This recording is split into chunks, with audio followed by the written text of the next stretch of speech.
আসসালামু আলাইকুম। সবাইকে ওয়েলকাম জানাচ্ছি স্টোরি উইথ সুজানায় নতুন আরও একটা পর্ব দেখবার জন্য। অনেক দিন পর আপনাদের জন্য নতুন একটা ভিডিও নিয়ে হাজির হলাম।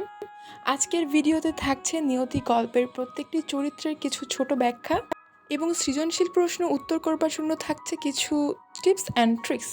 আশা করছি আমার আজকের পর্ব আপনাদের ভালো লাগবে। তাহলে চলুন শুরু করা যাক। নিয়তি গল্পটি রচনা করেছেন হুমায়ুন আহমেদ। হুমায়ুন আহমেদের স্মৃতিচারণমূলক গ্রন্থ আমার ছোটবেলা থেকে এই নিয়তি নামক গল্পটি নেওয়া হয়েছে। প্রথমে চলুন নিয়তি গল্পের চরিত্রগুলোর সাথে একটু পরিচিত হওয়া যাক। নিয়তি গল্পের গল্পকথক অথবা লেখক যেটাই বলি দুজনই কিন্তু একই ব্যক্তি এবং তিনি হচ্ছেন হুমায়ুন আহমেদ। এখানে হুমায়ুন আহমেদের 4 জন ভাই বোনের কথা বলা হয়েছে এবং রয়েছে তার বাবা মা এবং সাথে রয়েছে অন্যতম একটি গুরুত্বপূর্ণ চরিত্র যার নাম বেঙ্গল টাইগার। নাম শুনে ভাববেন না কোনো বাঘের কথা বলছি কিংবা আমাদের জাতীয় পশুর কথা বলছি। এখানে আমরা বেঙ্গল টাইগার হিসেবে দেখতে পাচ্ছি একটা কুকুরকে। যেহেতু আগেই বলেছি সবচেয়ে গুরুত্বপূর্ণ চরিত্র হচ্ছে এই বেঙ্গল টাইগার, তাই প্রথমে বেঙ্গল টাইগারের একটু ছোট্ট করে আমি যদি ব্যাখ্যা দিই তাহলে বলা যায় বেঙ্গল টাইগার হচ্ছে একটি খানদানি কুকুর। যেহেতু রাজার কুকুর ছিল সেহেতু কিন্তু এর বেশ ভালো আদব কায়দা ছিল। শুধু তাই নয়, এর কিন্তু বেশ বয়স্ক একটা কুকুর ছিল, খুব ইয়াং বা খুব অল্প বয়স্ক কিংবা মধ্যবয়স্ক এমনটা কিন্তু না, সে বেশ বয়স্ক একজন কুকুর ছিল। কারণ আমাদের এই গল্পে কিন্তু বলা হয়েছে যে তার বয়সের ভারে সে কাবু হয়ে গিয়েছে। তো এই লাইন থেকে কিন্তু বোঝাই যাচ্ছে যে কুকুরটার বেশ বয়স ছিল এবং তার রুচিও কিন্তু ঠিক তেমনই ছিল। তাকে যদি মেঝেতে খাবার দেওয়া হতো সে কিন্তু সেটি খেত না, সে থালাতে করে পরিবেশন করলেই তবেই খেত। এবং যেহেতু একটু বয়স্ক ছিল তাই সে সারাদিন ঝিমতো এবং লেখকের মতে সে মৃত্যুর জন্য অপেক্ষা করত। তো এই হচ্ছেই আমাদের যে গুরুত্বপূর্ণ চরিত্র তার সম্পর্কে একটু বর্ণনা দিয়ে নিলাম, কারণ বেশিরভাগ প্রশ্ন কিন্তু এখান থেকে আসতে পারে। বেঙ্গল টাইগারের মতো অন্য কোনো চরিত্রকে কিন্তু উদ্দীপকে দিয়ে বলতে পারে যে কার সাথে সাদৃশ্য রয়েছে। তাই অবশ্যই বেঙ্গল টাইগারের যেই চারিত্রিক বৈশিষ্ট্যের কথা বললাম এটি মাথায় রেখে নেবেন অথবা চাইলে একটু নোট করে নিতে পারেন। এতে করে যে সুবিধাটা হবে যে লেখার সময় আপনারা চাইলে কিন্তু এগুলো লিখতে পারবেন। আবার এমসিকিউতেও কিন্তু কাজে আসতে পারে, সো কথাগুলো মাথায় রাখবেন। এবার চলুন, গুরুত্বপূর্ণ চরিত্রের কথা আমি বলে দিয়েছি, এবার চলে যাই মূল গল্পের মূল ভাবে। তার আগে একটু বলে নিই, এখানে গল্পকথক হিসেবে যে গল্পটি বলছেন অর্থাৎ হুমায়ুন আহমেদকে বোঝাচ্ছে, যেমনটা আমরা মমতাদির ক্ষেত্রেও দেখেছি। তো আমি এখানে গল্পকথক হিসেবেই বলছি, কেউ যদি বুঝতে না পারেন এর জন্য বলে দিলাম যে যিনি গল্প বলেন তাকে গল্পকথক বলা হয়। গল্পকথকের বাবার চাকরি সূত্রে গল্পকথক এবং তার পরিবার জগদলের একটি রাজবাড়িতে গিয়ে উঠেছিলেন এবং তারা যে বাড়িতে গিয়ে উঠেছিলেন সেই বাড়িটি ছিল একজন মহারাজার বসত বাড়ি, যারা কিনা ইন্ডিয়াতে চলে গিয়েছেন এবং গল্পকথকরা সেই বাড়ির নিচের তলায় থাকেন। এটা কিন্তু মাথায় রাখবেন, কারণ এখান থেকে কিন্তু এমসিকিউ আসতে পারে। গল্পকথকের 4 ভাই বোন ছিল। প্রথম জনের নাম হুমায়ুন আহমেদ, দ্বিতীয় জনের নাম শিফু, তৃতীয় জনের নাম জাফর ইকবাল এবং পঞ্চম জন শাহিন। যেহেতু জঙ্গলের মধ্যে তাদের বাড়ি, তাই পড়াশোনা লেখাপড়া কোনো কিছুই নেই, কোনো স্কুল কলেজ কিছু না থাকায় লেখক অথবা গল্পকথকের কিন্তু বেশ আনন্দ হচ্ছিল এবং তারা ওই জায়গা থেকে যেতেই চাচ্ছিলেন না। কারণ গল্পকথকের জ্বর আসায় সে বেশ রোমাঞ্চকর একটা অনুভূতি পাচ্ছিলেন।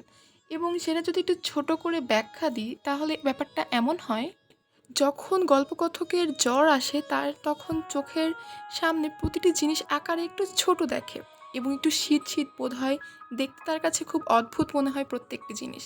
তখন নিজেকে বিশাল আকারের একটা দৈত্য মনে হয় তার।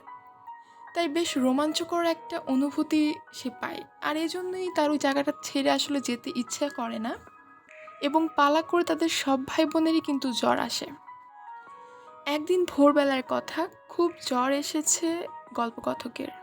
গল্পকথক তার ছোট ভাই বোনগুলোকে নিয়ে মন্দিরের চাতালে বসেছিলেন এবং ছোট ভাই যে শাহিন, তিনি যেহেতু সবচেয়ে ছোট তাই তাকে সবার মাঝখানে বসিয়ে দিয়ে গিয়েছেন গল্পকথকের মা। আর অবশ্যই তার সব ভাই বোনের দায়িত্বে দিয়ে গিয়েছেন ছোট ভাইটিকে, যাতে সবাই তার নজরে রাখে। হঠাৎ মন্দিরের দরজার ফাঁক দিয়ে একটি কেউটে সাপ বেরিয়ে এলো এবং ফনা তুলছিল সাপটি। এটি দেখে তার ৩ ভাই-বোন এদিক ওদিক সরে গিয়েছিল। কিন্তু শাহীন যেহেতু ছোট মানুষ, সে একাই সেখানে বসেছিল এবং সাপটি দেখে তার আনন্দের সীমা নেই। সে সাপটির দিকে এগিয়ে যাচ্ছিল এবং একটা দুর্ঘটনা ঘটতে যাচ্ছিল। ঠিক সে সময় বেঙ্গল টাইগার সাপটির উপর ঝাঁপিয়ে পড়ে এবং সাথে সাথে সাপের ফনা কামড়ে ছিঁড়ে ফেলে এবং সাপটাকে মেরে সে আবার নিজের জায়গায় বসে পড়ে এবং নিজের স্বাভাবিক কর্মকাণ্ড সে করতে থাকে, যেন দেখে মনে হচ্ছে কিছুই ঘটেনি। এত তাড়াতাড়ি ব্যাপারটা ঘটে যে গল্পকথক আসলে বুঝতেই পারে না যে আসলে বেঙ্গল টাইগার কোনো ক্ষতি হয়েছে কিনা, তাকে সাপ কামড়াতে পেরেছিল কিনা। তবে গল্পকথক শুধু এটুকু বুঝতে পারে যে বেঙ্গল টাইগারের জন্য তার ভাই প্রাণে বেঁচে গেল। তবে গল্পকথকের ভাইকে বাঁচাতে গিয়ে কিন্তু বেঙ্গল টাইগার মারাত্মক আহত হয়। তাকে সাপটি কামড়েছিল। কিছুদিনের মধ্যেই তার মধ্যে অস্বাভাবিক কিছু পরিবর্তন লক্ষ্য করা যায়। কুকুরটি আস্তে আস্তে নড়াচড়া বন্ধ হয়ে যাচ্ছে। দ্বিতীয় দিনে তার চামড়াগুলো খসে পড়ছিল এবং গায়ে দগদগে ঘা হয়ে গিয়েছে এবং এর আরও 2 দিন পর কুকুরটি চোখের সামনে পচে গলে আস্তে আস্তে মৃত্যুর দিকে এগিয়ে যাচ্ছে।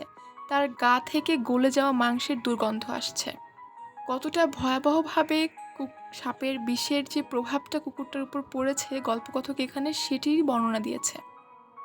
এমন অবস্থা কিন্তু গল্পকথকের পরিবার সবাই দেখছে এবং বাবাকে ডেকে গল্পকথক বলছেন যে তিনি আর সহ্য করতে পারছেন না কুকুরটার এই অবস্থা। আর বাবারও সহ্য হচ্ছিল না, তাই তিনি নিজের বন্দুকটা বের করে নিয়ে আসলেন এবং 2টি গুলি করে কুকুরটাকে মেরে ফেললেন। এখানে অনেকের মনে হতে পারে যে গল্পকথকের বাবা এমন নির্দয়, এমন নিষ্ঠুর কাজ কীভাবে করলেন।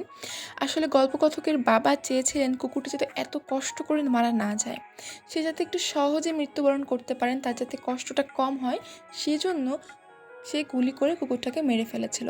এবং এই দৃশ্যটা দেখে কিন্তু গল্পকথকেরও মনে হয়েছিল তার বাবা এত নিষ্ঠুরতম কাজ কি করে করলো, সে যেন পৃথিবীর নিষ্ঠুরতম মানুষের একজন। তবে এই গল্পের মাধ্যমে কিন্তু নিষ্ঠুর আচরণ নয়, বরং সংবেদনশীল এবং সহানুভূতিপ্রবণ হওয়ার শিক্ষা দেয় আমাদের। কারণ কুকুরটির যন্ত্রণা সহ্য করতে না পেরে গল্পকথকের বাবা তাকে একবারেই মেরে ফেলেন, যাতে কুকুরটি বেশি কষ্ট না পায়। তো আশা করছি আমার আজকের এই গল্পের মূল ভাব আপনাদের ভালো লেগেছে। ভালো লাগলে অবশ্যই কমেন্ট করে জানাবেন। কোনো রিকোয়েস্ট থাকলে বলতে পারেন, কোনো প্রশ্ন থাকলে সেটাও বলতে পারেন। ভালো লাগলে ভিডিওটি লাইক করে দিবেন এবং আপনার ফ্রেন্ডসের সাথে শেয়ার করবেন। আমার চ্যানেলটি সাবস্ক্রাইব করে আমার পাশে থাকার অনুরোধ রইল। আজকের মতো এখানেই বিদায় নিচ্ছি। আল্লাহ হাফেজ।